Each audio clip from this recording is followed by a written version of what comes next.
सारी पुरानी साड़ियों को क्या करें।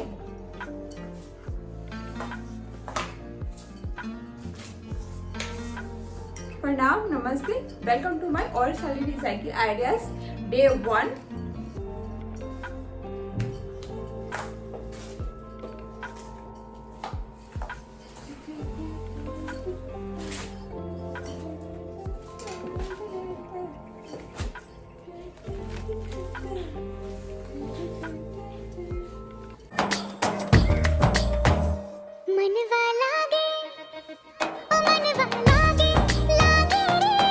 आपको इस तरीके से अनारकली ड्रेस बनाना है तो आपको सबसे पहले पेपर कटिंग करना पड़ेगा।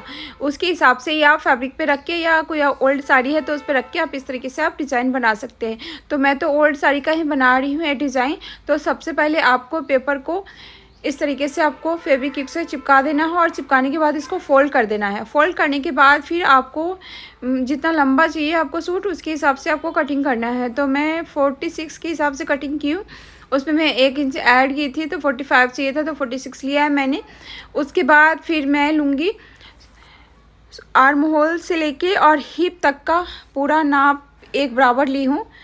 कटिंग करना है तो फिर मुझे चाहिए 2.5 तो मैं 1.5 इंच के हिसाब से इस तरीके से निशान लगा रही हूँ कटिंग करने के लिए, क्योंकि ना हाफ इंच जाता है स्टिचिंग में भी।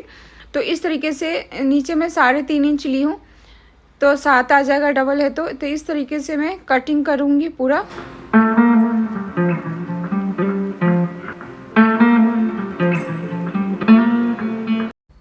पेपर कटिंग हो गया है तो उसके बाद फिर मैं कटिंग करूँगी साड़ी। तो साड़ी को इस तरीके से मैंने फोल्ड किया है। मैंने लंबाई के हिसाब से नहीं लिया था, इस तरीके से मैंने चौड़ाई के हिसाब से मैं साड़ी को फोल्ड करूँगी। और मुझे 10 कली पीछे चाहिए था और 10 कली आगे की तरफ चाहिए था। तो इस तरीके से मैं जितना मुझे कली चाहिए था उसके हिसाब से मैंने साड़ी लिया है, पूरा साड़ी नहीं लिया है। तो मैं 2.5 मीटर जितना पल्लू होता है ना उतना मैंने कट करके पहले ही हटा दिया था। उसके बाद फिर जितना फैब्रिक था ना उसके हिसाब से मैं 10 कली पीछे 10 कली आगे ले ली हूँ। तो आप लोग भी अपनी लंबाई के हिसाब से अपनी पूरी बॉडी के हिसाब से आप कली कटिंग करना अपने साइज़ के हिसाब से। तो मैं इस तरीके से 36 का जो साइज़ कटिंग कर रही हूँ तो 10 कली पीछे और 10 कली आगे ही चाहिए। तो देखिए इस तरीके से मैंने पूरा कली को कट कर लिया है। कट करने के बाद फिर मैं अब इसको ज्वाइन करूँगी।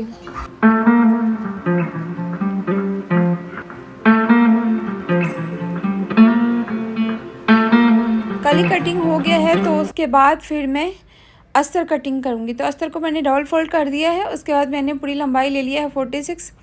उसके बाद फिर मैंने ऊपर से बराबर कर दिया है क्योंकि कपड़े को बराबर कर देना है। उसके बाद फिर आपको नेक लेना है 3 इंच। उसके बाद मैंने 3 इंच का शोल्डर भी लिया है, आप 2.5 इंच का भी ले सकते हैं 2.5। उसके बाद फिर मैं आर्म होल के गुलाई शेप देने के लिए मैंने 6 इंच लिया है और ब्लाउज़ में 5.5 होता है और सूट बनाते हैं तो उसमें आपको 6 इंच लेना होता है। उसके बाद फिर मैंने चेस्ट के 1 पर कर दिया है 9। उसके बाद फिर गुलाई शेप देने के लिए मैंने 3.5 इंच से इस तरीके से मैं राउंड शेप दूँगी। बहुत इजी है, आप लोग बना सकते हैं। और सिलाई सीखना है तो प्लीज़ मेरे वीडियो पे बने रहिए।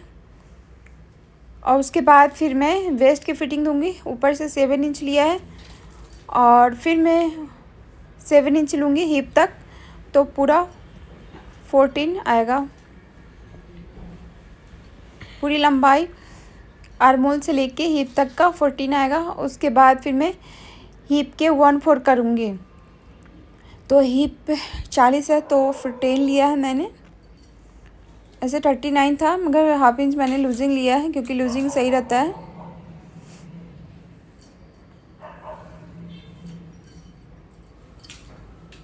फिर उसके बाद फिर मैं वेस्ट के भी 1/4 ली हूँ तो 32 का 8 आया था तो 8 लिया था। और इस तरीके से आपको डायगोनल करके पूरे फिटिंग का निशान लगाना है आपको। और नीचे जितना बचा हुआ है ना तो पूरा मैं घेर दे दूँगी क्योंकि ए लाइन ही मैं अस्तर कटिंग की हूँ, अम्ब्रेला में नहीं कटिंग की हूँ।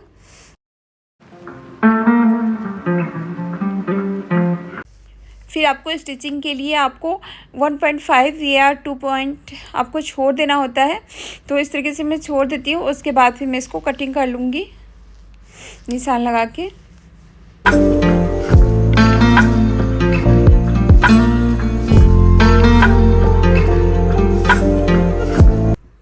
बैक फ्रंट दोनों एक जैसा कटिंग करना है। और उसके बाद फिर आपको बैक पार्ट हटा देना है, फ्रंट पार्ट लेना है, उसको फोल्ड कर देना है। फोल्ड करने के बाद फिर आपको अंदर की तरफ 1 इंच लेना है आर्म होल के पास। उसके बाद फिर आपको इस तरीके से डायगोनल कर देना है और उसके बाद फिर आपको 1/2 इंच का इस तरीके से राउंड शेप देना है और उसके बाद फिर आपको इसको कटिंग कर देना है। इस तरीके से आप 1/2 इंच कटिंग करके हटा देते हैं ना, तो जो आर्म होल के पास इस तरीके से श्रिंक हो जाता है, श्रिंक नहीं होता है, काफ़ी अच्छा फिटिंग भी आता है। तो देखिए बैक फ्रंट दोनों कटिंग हो गया है। तो उसके बाद फिर मैं स्लीव कटिंग करूँगी। स्लीव की पूरी लंबाई ली हूँ मैं 20 और उसके बाद फिर मैं चेस्ट के 1/4 लूँगी। तो चेस्ट के 1/4 9 होता है, तो 9 लिया है। उसके बाद फिर आपको ऊपर से नीचे तक 3.5 इंच लेना है और फिर आपको इस तरफ 2 इंच लेना है। 2 इंच से इस तरीके से आपको गोलाई शेप दे देना है। उसके बाद फिर आपको बॉटम का 1/4 लेना है। फिर इस तरीके से आपको निशान लगा देना है।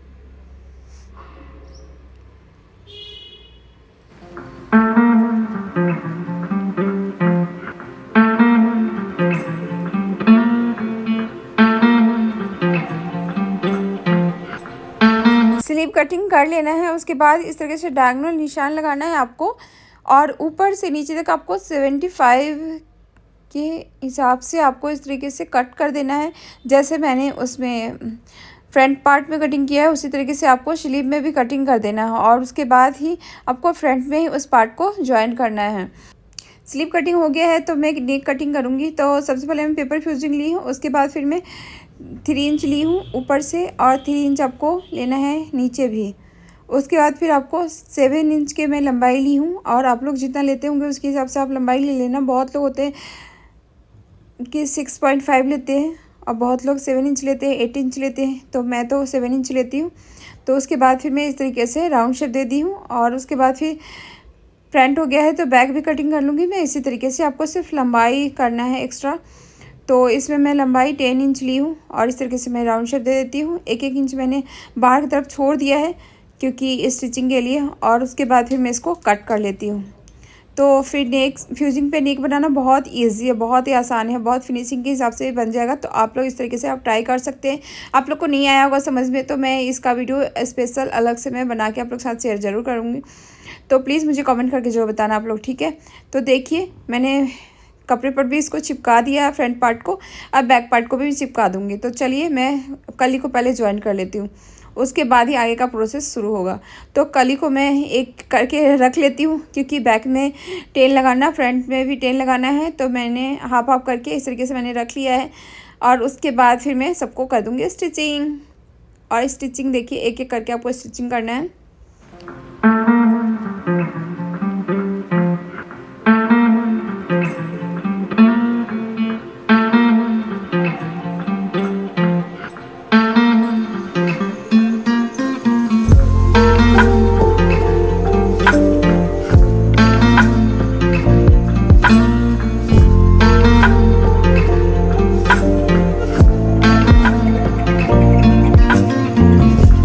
कली को मैंने ज्वाइन कर दिया है 10 आगे और 10 पीछे। देखिए इस तरीके से मैंने कली को ज्वाइन किया है और उसके बाद फिर अस्तर रखूँगी और उसके ऊपर मैं कली को रख दूँगी। फिर दोनों कली और अस्तर दोनों को पहले अटैच कर देती हूँ। उसके बाद जो साइड में जो एक्स्ट्रा कपड़ा है ना उसको मैं कट करके हटा दी हूँ और हटाने के बाद देखिए इस तरीके से लुक आया है। और उसके बाद फिर मैं इसके ऊपर नेक रख के उसके बाद मैं स्टिचिंग करूँगी। तो देखिए मैंने फ्यूजिंग को इस तरीके से कपड़े पर चिपका लिया था, चिपकाने के बाद फिर इस तरीके से फोल्ड भी कर लिया था। फोल्ड करने के बाद मैंने फ्यूजिंग को भी डबल कर दिया है नेक को। उसके बाद फिर इस तरीके से मैं कट कर लेती हूँ क्योंकि ना आपको पूरा नाप के हिसाब से ही आपको इस तरीके से आपको सिलाई करना है। तो बीच जो सेंटर पॉइंट है सबसे पहले सेंटर पॉइंट पे आप इस तरीके से सिलाई लगा लेना। फिर उसके बाद फिर आपको चारों तरफ से सिलाई लगाना। मुझे फास्ट इसलिए बोलना पड़ रहा है कि मुझे कम समय में आपको पूरी बातें बताना पड़ रहा है। छोटी छोटी बातें होता है ना, मैं अपनी वीडियो में बताऊंगी आप लोग को। आगे भी वीडियो में बने रहना आप लोग। आप पूरा इस वीडियो को एंड तक ज़रूर देखना, देखोगे तो आराम से इसलिए आप लोग बना सकते हो। जो छोटी छोटी बातें होती है ना वो बहुत जो यूट्यूबर होते हैं या डिज़ाइनिंग का काम करते हो नहीं सिखाते। जो आप करोगे तो उसमें काफ़ी सारी प्रॉब्लम होती है। तो मेरे वीडियो में आपको इस तरीके से ही आपको सीखने को मिलेगा। और कहीं पर भी आप लोग को समझ में नहीं आएगा तो प्लीज़ मुझे कमेंट करके ज़रूर बताना। क्योंकि मैं अपना वीडियो इसलिए बना रही हूँ कि आप लोगों को सीखने को मिले, क्योंकि मैं अपने लिए तो सूट बनाती हूँ, मैं सिर्फ वीडियो नहीं बनाती थी पहले, तो मैं सोची क्यों नहीं वीडियो बना के आप लोगों के साथ शेयर किया जाए, क्योंकि बहुत लोग होंगे जो डिज़ाइन देख के बनाना शुरू कर देते हैं मगर उनसे बनता नहीं है। तो इस तरीके से आप शोल्डर ज्वाइन करेंगे।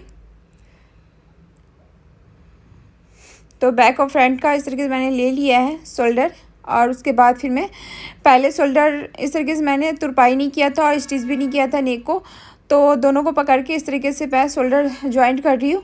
तो पीछे की तरफ ना काफ़ी अच्छा फिनिशिंग आ जाता है, इसलिए मैं इस तरीके से शोल्डर को ज्वाइंट कर रही हूँ। तो आप लोग भी इस तरीके से ब्लाउज़ हो या सूट हो तो इस तरीके से आप शोल्डर ज्वाइंट करना। तो देखिए इस तरीके से मैंने शोल्डर ज्वाइंट कर दिया है बैक फ्रंट, उसके बाद मैं इसको पलट दूँगी। मुझे बहुत लोग बोलते हैं, ऐसे बातें भी होती है ना जैसे फ्रेंड सर्किल में, तो बोलते हैं क्या कि ना यूट्यूब देख के मुझे सीखने को नहीं मिलता है, बताते कुछ और है होता कुछ और है। मगर मैं अपने वीडियो में एक एक पॉइंट है ना वो सारी चीज़ मैं आप लोगों के साथ शेयर करूँगी। ज़रूरी नहीं कि बहुत सारे लोग फेक ही बनाते हैं, बहुत सारे लोग हैं जो अच्छे यूट्यूबर भी है, अच्छे डिज़ाइनर भी है, तो आप लोग किसी का भी देख सकते हैं। मगर मैं भी न्यू अभी चैनल खोली हूँ, तो प्लीज़ मुझे भी सपोर्ट करना आप लोग, मुझे आप लोग की सपोर्ट की ज़रूरत है। तो देखिए उसके बाद फिर मैं स्लीव ज्वाइन कर रही हूँ। तो स्लीव में हाफ हाफ करके ज्वाइन करती हूँ कि मेरे जो सेंटर पॉइंट होता है ना वो बीच में ही आना चाहिए, इधर उधर नहीं खसकना चाहिए, उससे स्लीव का डिज़ाइन ना बिल्कुल ख़राब हो जाता है। तो मैं कभी भी सिलती हूँ ना तो बीच सेंटर पॉइंट से ही हाफ हाफ करके स्टिच करती हूँ, फिर दोबारा स्टिच कर देती हूँ, तो डबल सिलाई हो जाता है। तो स्लीव में ऐसे भी आप लोग डबल सिलाई तो लगाते ही हैं, मगर जो बिगनर होंगे ना उनको काफ़ी प्रॉब्लम होता है स्लीव ज्वाइन करने में, तो आप लोग हाफ हाफ करके ही स्लीव ज्वाइन करना, ठीक है। दोनों स्लीव ज्वाइन कर दिया है, उसके बाद मैंने शोल्डर को भी नाप लिया है, दोनों शोल्डर बराबर है या नहीं है, क्योंकि इस चीज़ का ध्यान रखना बहुत ज़रूरी होता है, नहीं तो फिर बाद में प्रॉब्लम होता है, पूरा सूट ही खोलना पड़ेगा। तो इसलिए पहले मैंने नाप लिया था, उसके बाद फिर मैं फिटिंग का निशान लगाऊंगी। तो फिटिंग का निशान इस तरीके से मैं लगाती हूँ, फिर दोबारा लगाऊंगी, क्योंकि पहले वाला जो चौक का निशान जब लगाते हैं ना हम लोग या आप लोग कोई भी लगाते होंगे तो मिट जाता है। तो इस तरीके से मैं करके नाप के फिर से मैं फिटिंग का निशान लगाऊंगी। तो जैसे आपने कटिंग किया था उसी तरीके से आपको निशान भी लगाना है, तो बहुत इजी है करना।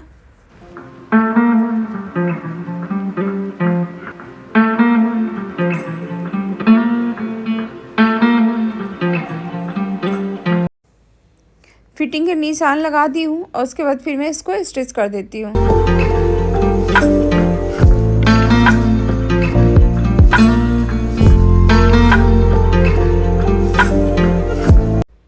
आपको निशान सिर्फ हिप तक लगाना है और हिप के बाद फिर आपको एंड कर देना है, और उसके बाद फिर वहाँ पे लॉक कर देना है आपको सिलाई से ही। और उसके बाद फिर आपको सबसे पहले जो मेन फैब्रिक है ना फ्रंट पार्ट और बैक पार्ट को, उसको पकड़ के आपको स्टिच करना है। तो इस बात का ध्यान ज़रूर रखना, बहुत लोग होंगे जो अस्तर वाले जब सूट बनाते हैं ना तो उनको बहुत सारे प्रॉब्लम होता है, क्योंकि दोनों को ना एक साथ ही पकड़ के स्टिच कर देते हैं। तो स्टिच कर देते हैं जिससे घेर दिखता नहीं है, पता ही नहीं चलता घेर का। तो सबसे पहले आपको जो फ्रंट पार्ट है ना उस तरीके से आपको स्टिच करना है दोनों को पकड़ के। उसके बाद फिर आपको जो अंदर का पार्ट है ना अस्तर, उसके बाद फिर उसको पकड़ के स्टिच कर देना अलग से।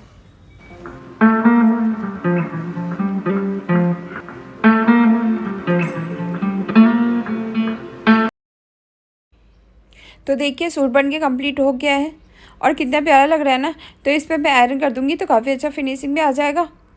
और जो अंदर में जो अस्तर फैब्रिक है ना तो उसको सबसे पहले मैं हाफ हाफ इंच करके इसको पहले स्टिच कर देती हूँ। उसके बाद फिर जो आगे का जो फैब्रिक है ना फ्रंट का, तो उसके बाद उसको भी हाफ हाफ करके मैं स्टिच कर देती हूँ। उसके बाद फिर मैं ये लेस लगाऊंगी। और पता है लेस मैंने कहाँ से मंगवाया है? मीशो से, सिर्फ 200 में 5 मीटर। काफ़ी चौड़ा लेस लग रहा था और मुझे तो बहुत प्यारा लग रहा है लेस, और कॉटन का भी था। तो आप लोग को भी मंगाना है तो आप लोग भी मीशो से मंगवा सकते हैं। मीशो पे मुझे 200 में ही मिला है, और इसका लिंक मैं भेज दूँगी आप लोग को। कमेंट करना ज़रूर आप लोग। सूट आप लोग को कैसा लगा तो प्लीज़ मुझे कमेंट करके ज़रूर बताना। और सेम दीपिका पादुकोण की तरह मैं इस तरीके से लुक क्रिएट कर लिया है, और जो आगे में मुझे घुंघरू लगाना था ना उसकी जगह पे मैंने ईयररिंग लगा दिया है। कैसा लगा तो प्लीज़ मुझे कमेंट करके ज़रूर बताना। मैं फिर मिलूँगी आपसे नेक्स्ट वीडियो में अच्छे वीडियो क्रिएट करके, तब तक के लिए बाय बाय।